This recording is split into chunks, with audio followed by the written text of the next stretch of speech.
okay, maybe what older people want is just really give back to the community, regardless of their physical and cognitive abilities. They have something to offer. So that's how I created Ibasho. Silver Adventures is a content and technology company dedicated to improving the lives of older adults through immersive virtual reality experiences. And this podcast is our opportunity to hear from industry experts, thought leaders, and passionate individuals to share with you their knowledge, expertise, and experiences. Welcome to the Aged Care Enrichment Podcast.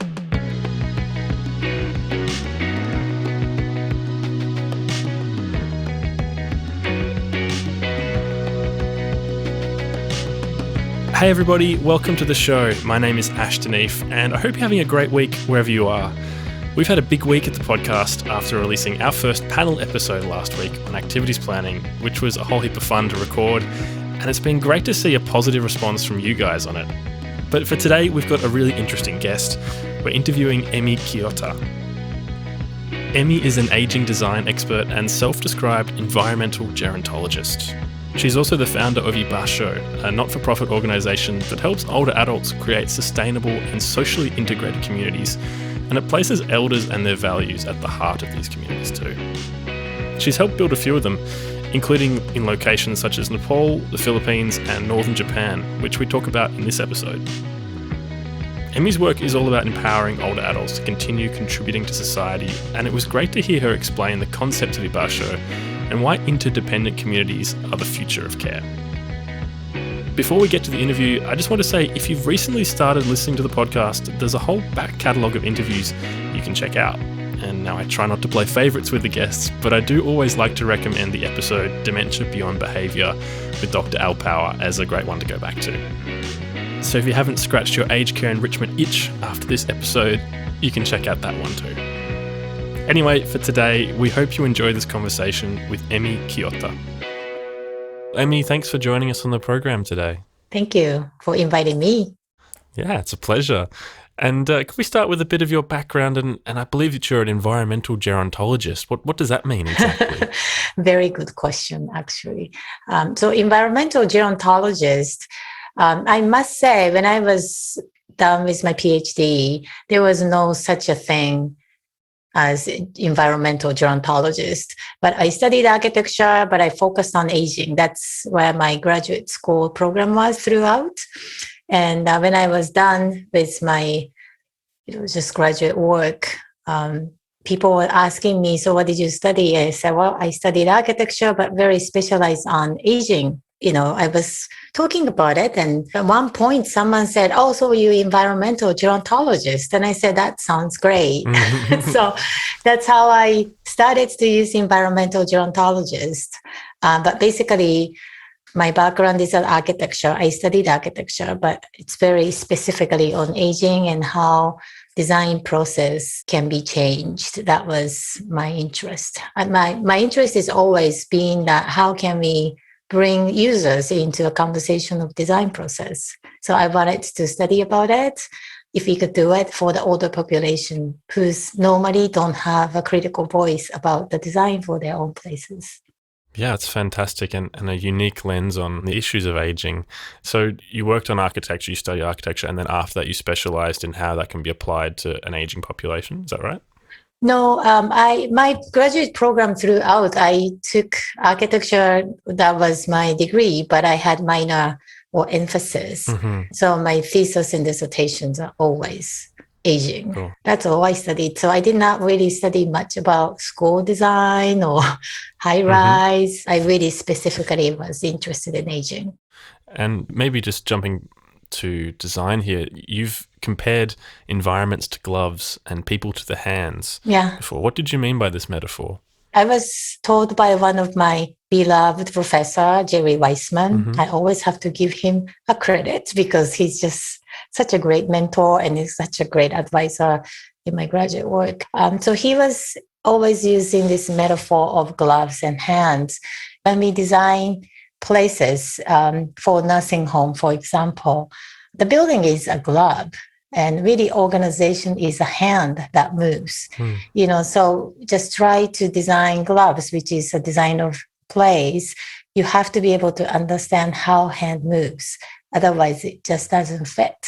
So we have to be able to understand the user, how they use that space and how operation actually run the place, but also to look at how elders themselves use that space and just try to create a better experience of the space rather than beautiful building that might not really give a sense of dignity or privacy or socialization. So I thought it was a brilliant way for him to explain to me, because a lot of time we just like, when you're in architecture, you just look at the building and that's what you focus on designing it and forget about the fact that we are actually designing for users, and users are not only operators, these end users are elders, and what kind of experience that we want to bring by designing this glove so that the users feels that it's good fit with what they want to do.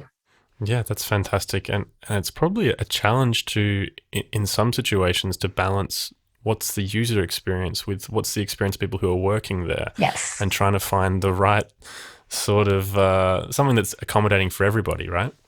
Yeah. I think it's easier to design residential home because you have less people using it and their family most of the time.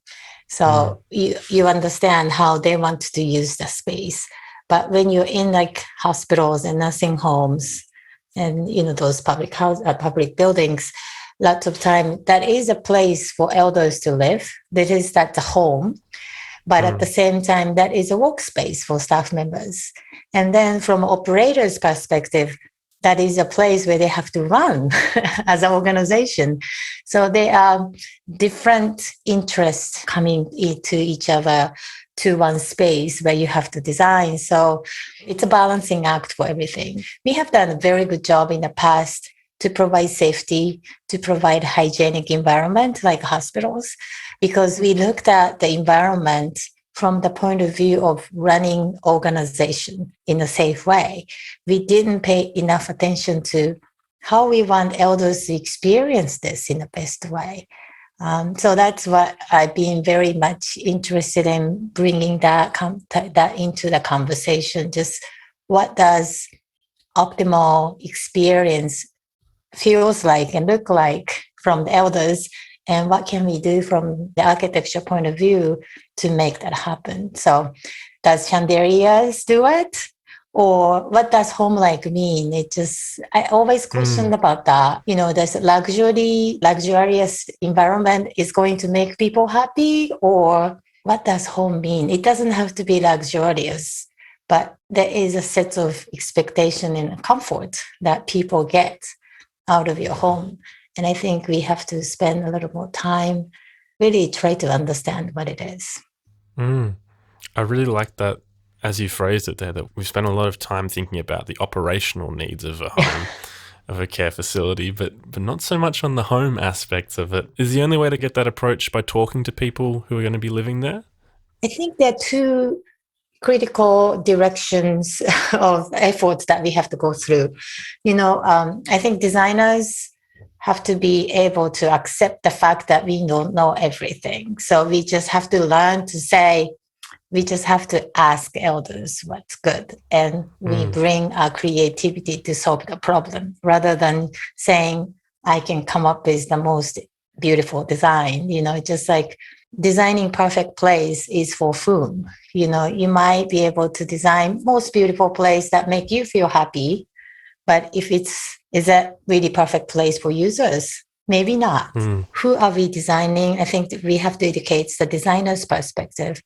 And also we have to empower older people to be able to say, this is what we want. It's a simple thing, but it is hard in a society because a lot of elders are so conditioned for a long time that we are too old to say something.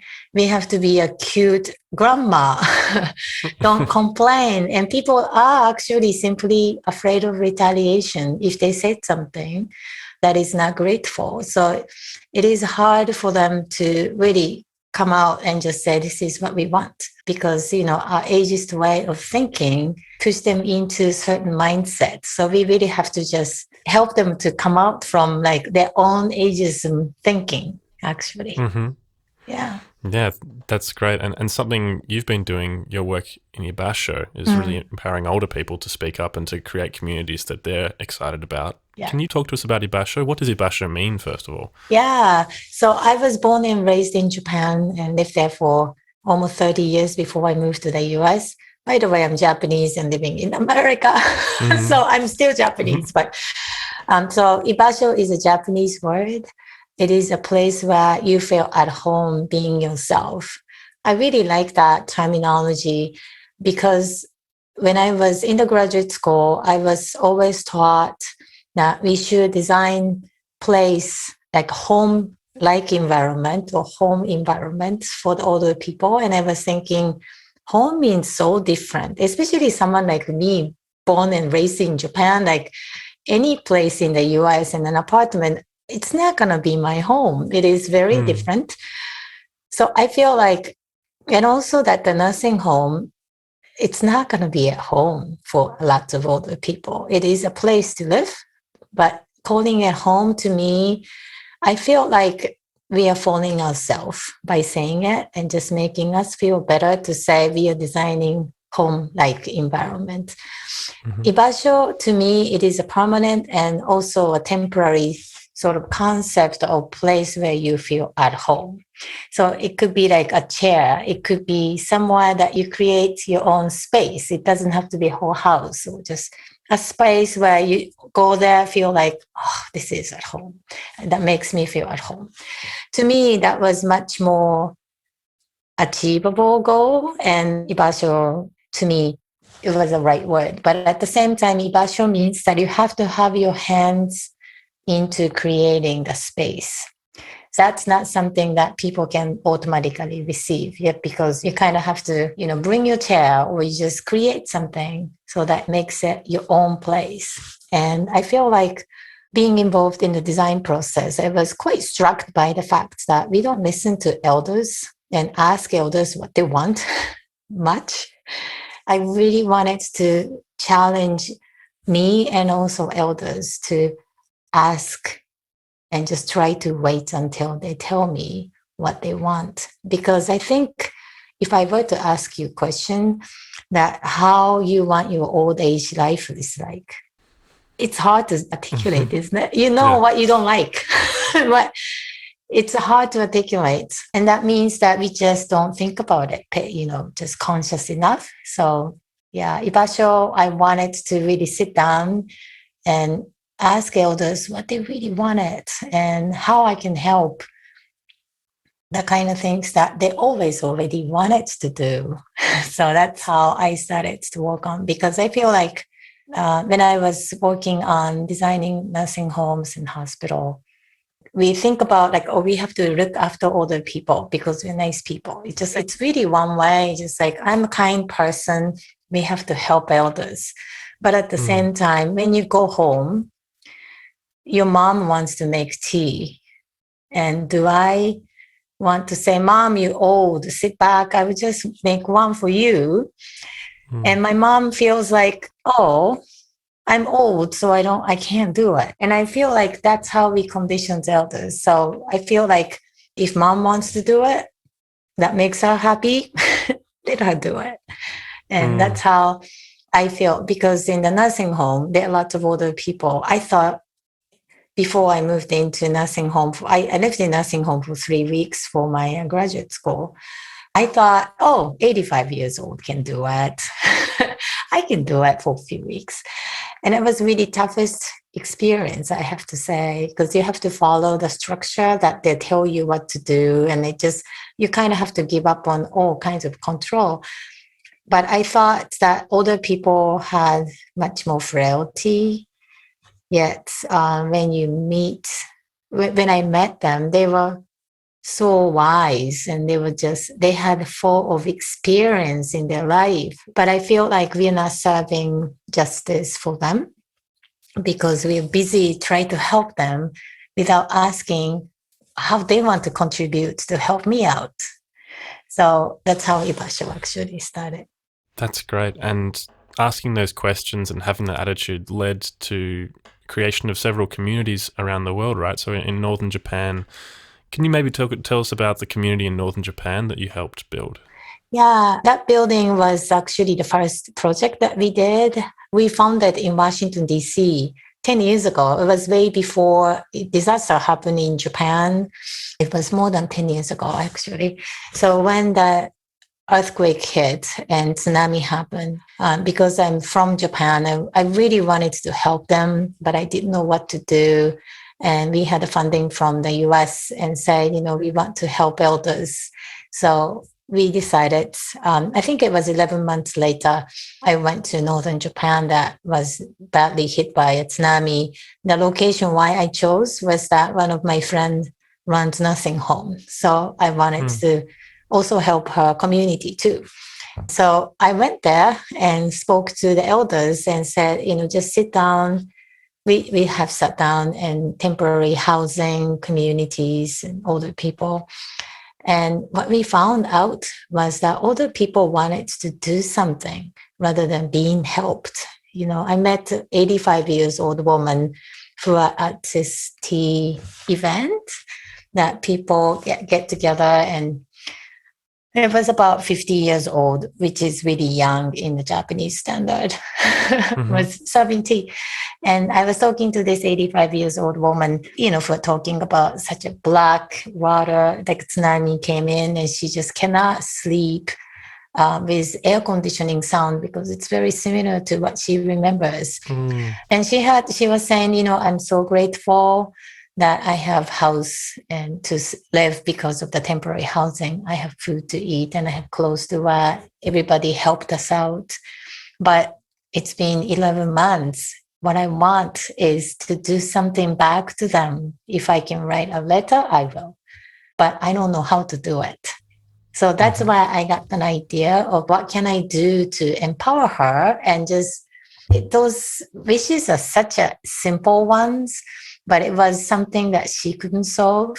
So I just wanted to say, okay, maybe what older people want is just really give back to the community, regardless of their physical and cognitive abilities. They have something to offer. So that's how I created Ibasho. So that woman, and also there was a group of elders who resonated that idea, saying that they are not for everybody, because some people said, I just want to sit back and being served. But lots of elders actually wanted to have that opportunity to do something. And I remember one of the elders was saying that, I was actually surprised because all these international people and just they bring stuff. You guys didn't bring anything, but sit down and ask us what we wanted to do. To me, I took a compliment, of course.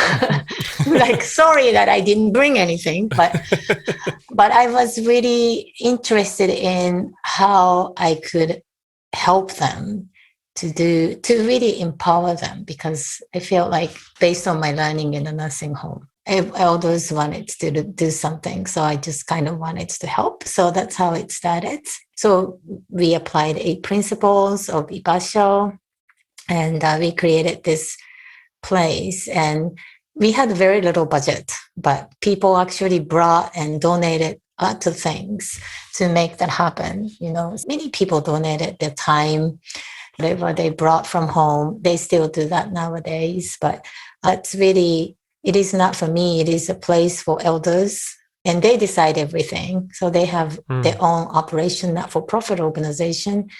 And the board members are all over the 75 years old, and they run the whole thing. And so now we started with cafe because that's what they wanted to create. They did not want nursing home. They did not want adult day center. They wanted like normal place where they can go and help young children.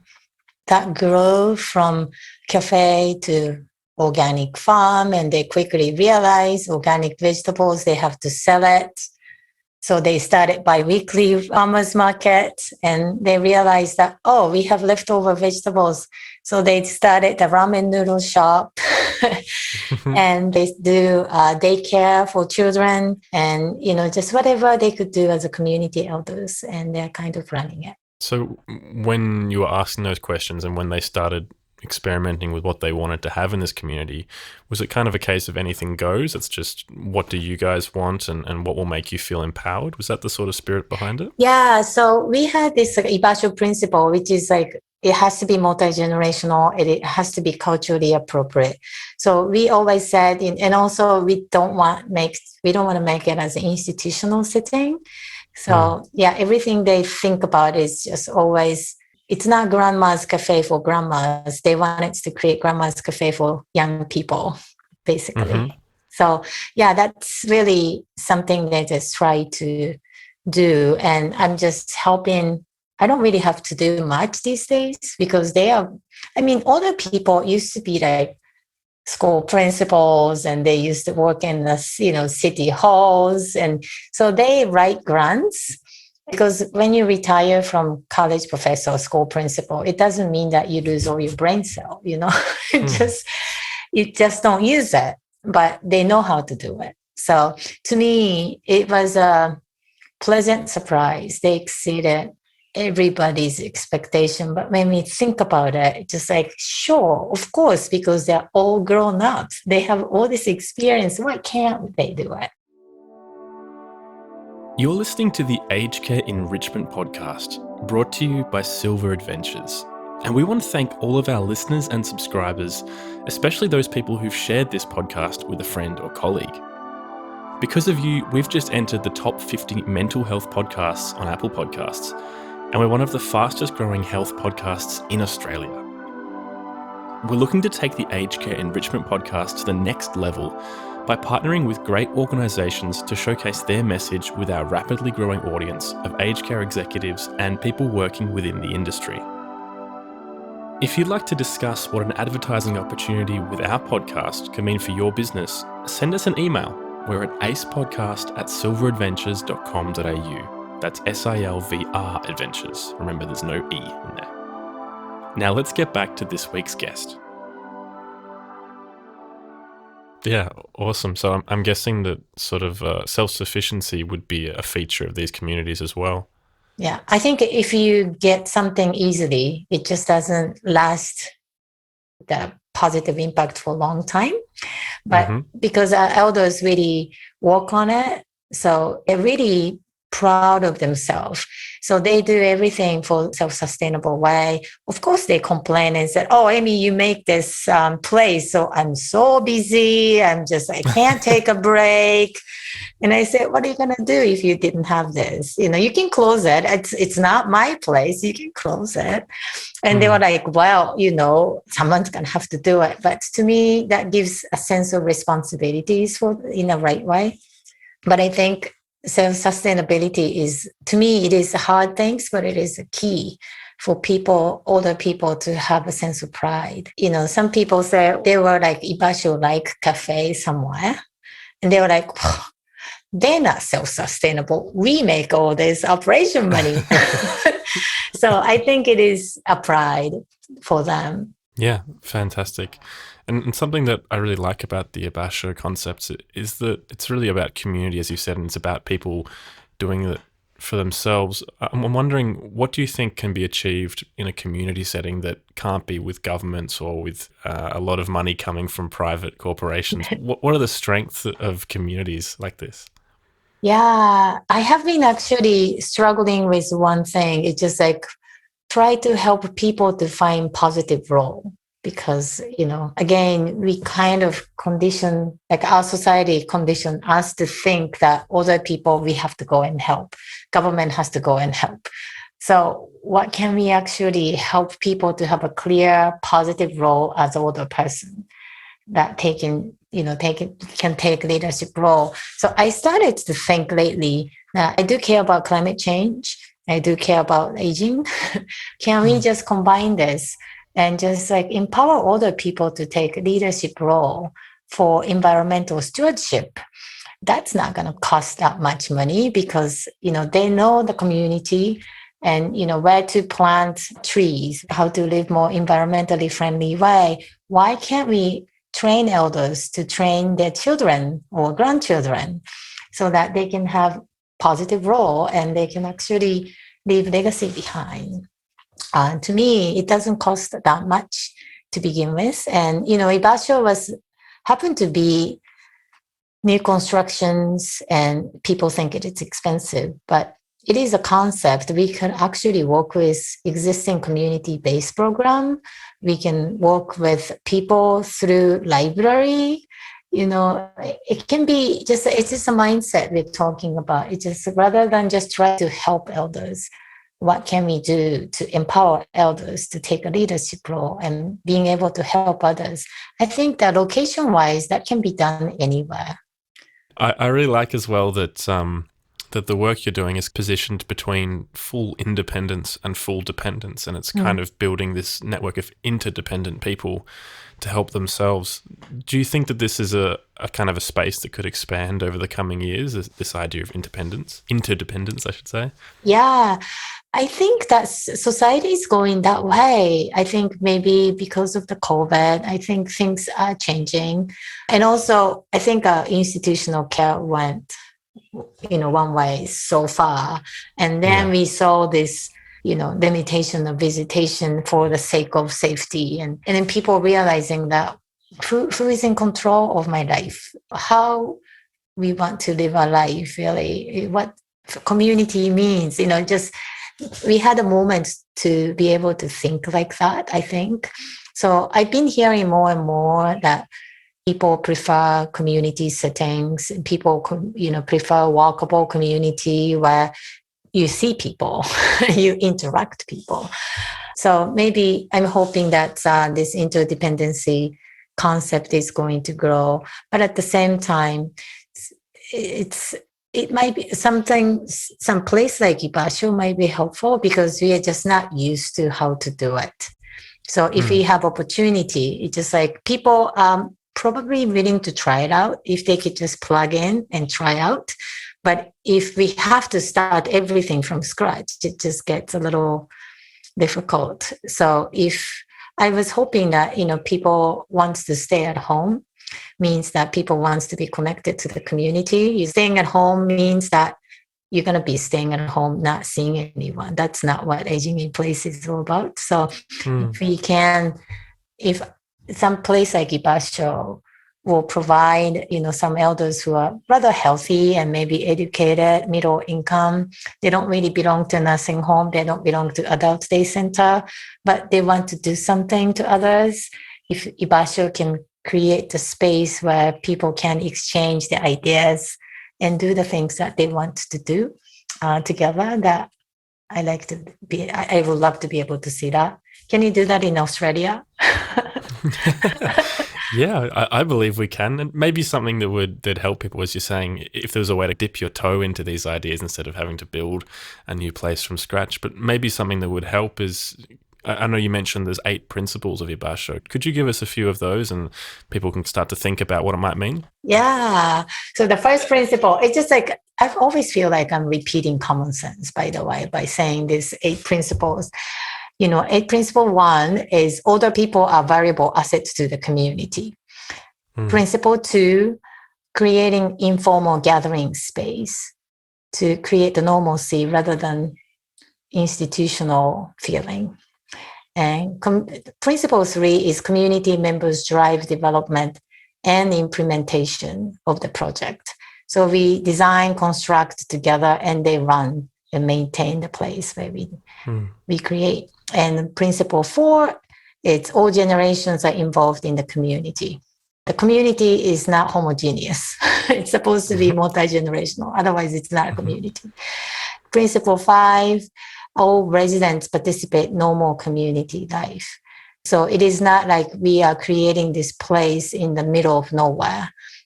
It's beautiful greenery, but it is no one comes. That's not the kind of place that we create. We wanted to set this Ibasho activities in the middle of the community where people can actually see what elders do.